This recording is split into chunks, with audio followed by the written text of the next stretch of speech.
Home స్కూలింగ్తో teenage రచయిత్రిగా మారిన వైష్ణవి అనంత స్ఫూర్తి కథనం గురించి ఇప్పుడు చూద్దాం.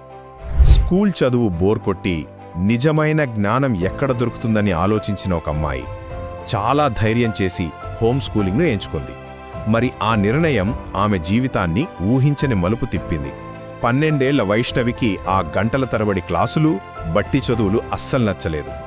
జీవితానికి ఉపయోగపడని ఈ చదువు ఎందుకు అని సూటిగా అడిగేసింది. సరిగ్గా ఆ టైంలో కోవిడ్ లాక్డౌన్ వచ్చింది కదా, అప్పుడు పేరెంట్స్ని ఒప్పించి సరే ఓ 3 నెలలు హోమ్ స్కూలింగ్ను ట్రై చేద్దాం అని నిర్ణయించుకుంది. వాళ్ళమ్మకు ప్రాక్టికల్ లెర్నింగ్ అంటే నమ్మకం, అందుకే ఆమెకు ఫుల్ సపోర్ట్ దొరికింది.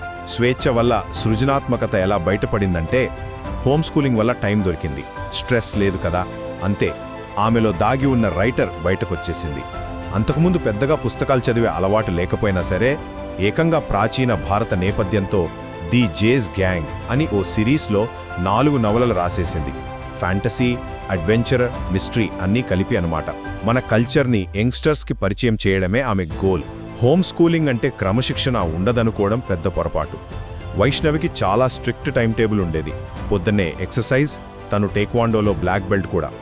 తర్వాత 4 గంటల చదువు, ప్రయోగాల కోసం యూట్యూబ్ చూడటం, నవల రాయడం, సాయంత్రం ఆటలు, వార్తలు చూడటం, ఇల్లు క్లీన్ చేయడం లాంటి లైఫ్ స్కిల్స్ కూడా నేర్చుకుంది.